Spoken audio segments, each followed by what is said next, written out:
Next up is Kent Anderson, who's known to some of us who read a lot as Andrew Kent, the author of the Johnny DeNovo novels, and an honourable gentleman who's well known for awarding anybody who provides free advertising for his novels.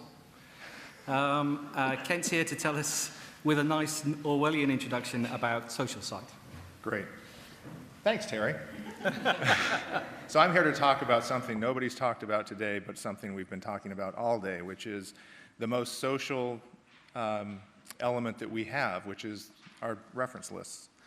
So Social Site is something that's just starting out, and it's intended to help us deal with the quality issue of science. We have a great deal of quantity that's just been increasing around citations and reference lists, but there's not really a good way to monitor the quality.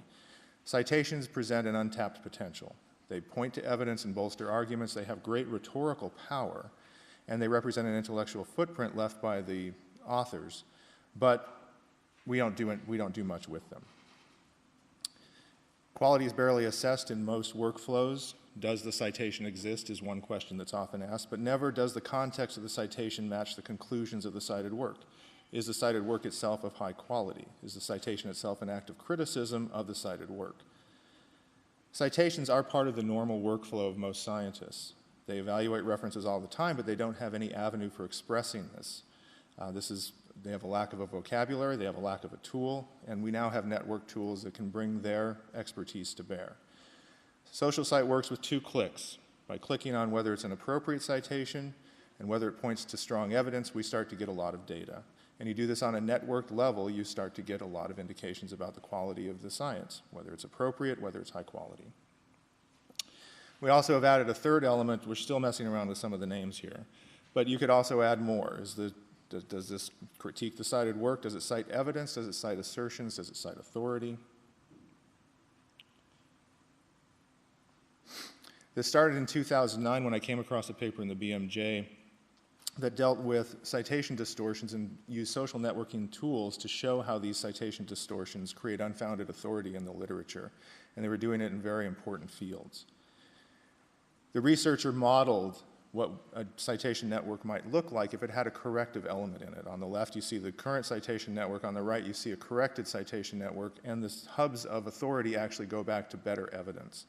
In some cases, the evidence was just an assertion.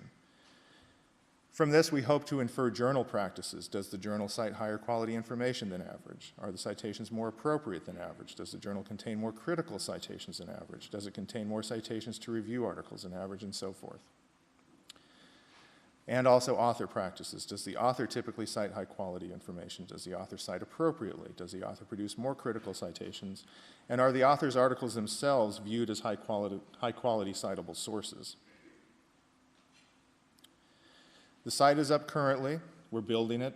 This is a preview. But all of the personas are here that you can look at who it benefits: the researchers, the platform providers, the authors, the readers, librarians, publishers, and editors. It's a very simple insertion. You heard about awesome JavaScript earlier from eLife. We have awesome JavaScript too. You insert this and it immediately goes against the citation, and as soon as you click on something, you get immediate feedback about how that citation is being viewed. This is our awesome JavaScript. We've tested it on a platform, and one of the major platforms, and it's easy to install and works very well. Takes a look and feel with it and sends the data right back.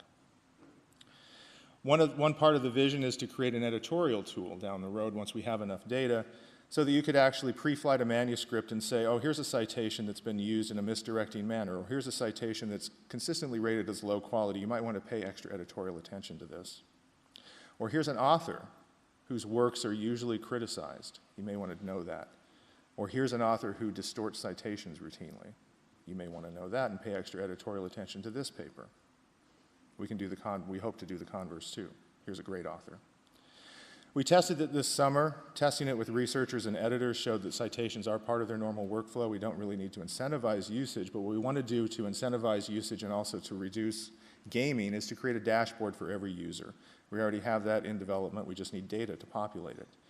The business model will be very simple. Participation is free. Platforms can include it for free. Individuals can have free access. but everybody's going to pay for our awesome, mind-blowing reports down the road. And there'll be a small fee for editorial services. Currently, the technology is being evaluated by platform providers. We're looking for potential publishing partners if you're interested in being part of this. We're planning to launch it next year. You can contact us here. We have the registration system developed, we have the dashboards developed, and we want to begin analyzing and gathering and analyzing the data and publish any interesting findings, again, to show how this can work and how it can be a corrective to the literature and scale just as quantity scales. Thank you.